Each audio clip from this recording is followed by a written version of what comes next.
If you want to upgrade your life, start something new, and yet see an obstacle on your way and find 100 reasons to stay where you are, then this video is for you. I'm Zlata. Thank you for choosing my channel, and by the end of this video you will know how I overcame the delayed life syndrome and finally started things I wanted to, bringing positive change into my life. This one can really help you to start making changes right now, so make sure to keep watching. Firstly, I want to congratulate you because if you watch this video, then you probably intend to make some changes in your life and seek your way to do it, which already gets you further from the most of the people who just settle down for less. The thing is, humans are wired to seek the comfort and not the change, so it's absolutely normal if you feel the resistance in front of significant or even little shifts. We do not intend to change unless it becomes necessary or more comfortable to. But in order to improve your life, it is essential to challenge yourself and expand your comfort zone. We often give up before we even try to change, believing ourselves to be incapable and not good enough.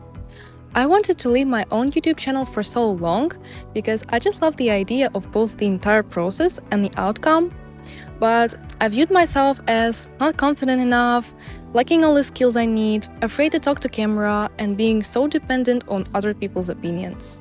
I allowed these things to hold me back for so long, thinking that one day I'll just somehow overcome them.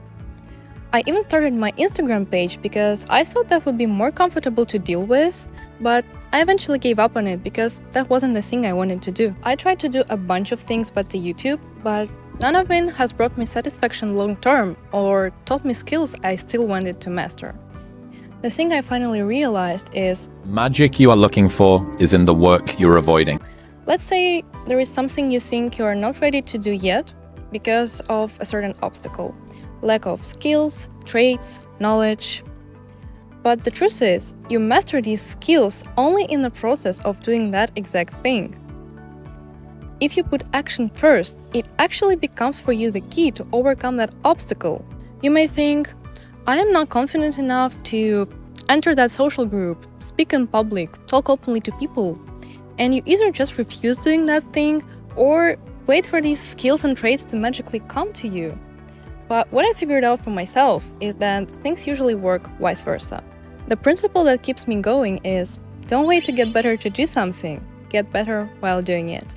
You first get to speak on public, and while doing that, you actually become more confident and reframe your self-perception. I'm sure you've heard the fake it till you make it phrase or the embodiment concept a million times. I had to. And I honestly did not get the idea until I understood its underlying principle. Let me explain to you how it works.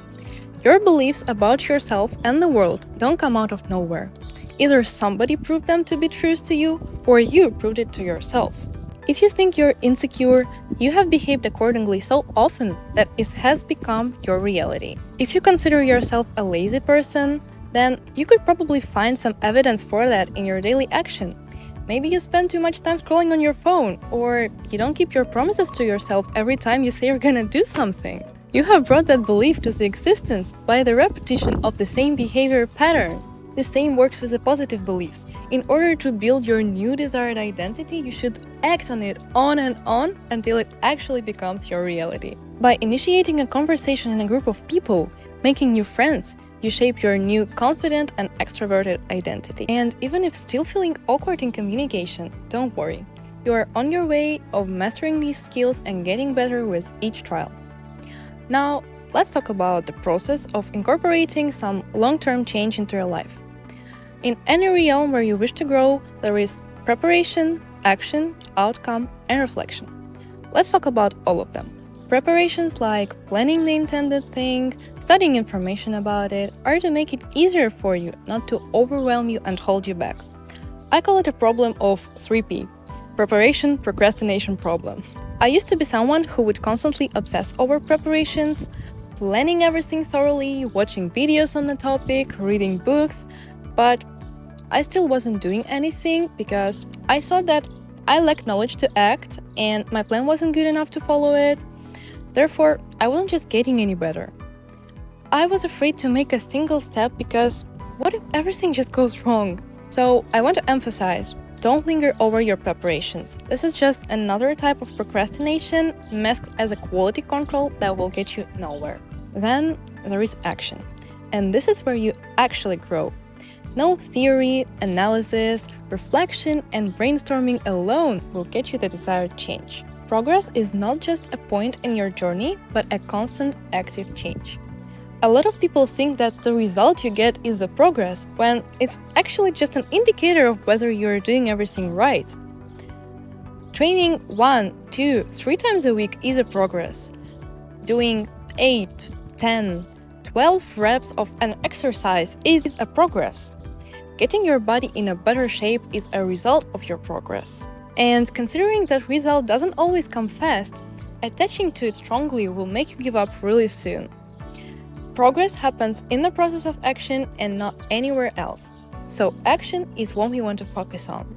After you have gone through all of the previous steps, it's time to look back and summarize all the gain and the results of your work. I recommend to first reflect on the thing you've done well, the positive output, so that you confirm that you're doing well, but also paying attention to what to improve next time. I don't want you to focus on the thing you've done wrongly, but on how you're going to do it better from now. As we notice, reflection serves us as a reward and motivation to keep going because we can see all the growth we've made, and it also helps to avoid the same mistakes, providing a faster progress. Another example of mine is relationship. I was quite afraid to start dating because I had low confidence, low self-esteem, and so much trouble speaking about my bothers, worries, desires. It was really awkward to initiate some physical contact, but I was gradually getting over these problems in my dating experience. I was still using these outsources like YouTube videos and articles on how to initiate something in a relationship, get some confidence, be authentic, etc. But that wasn't the only thing I did. I was figuring these things out in my dating experience. So I lacked skills, I lacked confidence, I still did it because that's just how people get better in something. Just reading all of that information and not initiating real-life experience would not bring me any of that change that back then seemed impossible to me. And it is only thanks to the principle of getting better in the process and wanting to improve. One more thing. If you finally started, be ready to feel dumb, weak, not confident in order to become the opposite over time. I know how much a lot of us are afraid to make a mistake, but believe me, it rather goes wrong first and then settles down over time, then just doesn't go anywhere. If you want to become successful, you must first experience failure. So if you're afraid of making mistakes, you're afraid of success. And if you do not mistake, you do not succeed. I want to finish this video with one Instagram reel that has really stuck with me. I don't know who needs to hear this, but your ability to create the reality that you want is directly determined by your willingness to experience its opposite. Saving money will have you feeling broke, while it's actually making you rich. Setting boundaries will have you feeling alone, while you're creating new healthy relationships in your life. Digging up your trauma will have you feeling broken, while it's actually healing you. Working out has you feeling weak, while it's really making you strong. Learning something new makes you feel dumb, while it's making you more intelligent. Your ability to attain the thing that you want is directly correlated with how willing you are to experience its opposite. You have to be okay with being uncomfortable to truly achieve success. You got this. Just always remember that the process is the thing that matters the most. Every single time, even little steps, when you act on your new personality and reality, you bring it closer and closer to being true. Learn to enjoy the process. Enjoy the change, even if it's uncomfortable, because this is a sign of you moving in the right direction. Nothing except that action, that discomfort, and following that fear will get you where you want to be.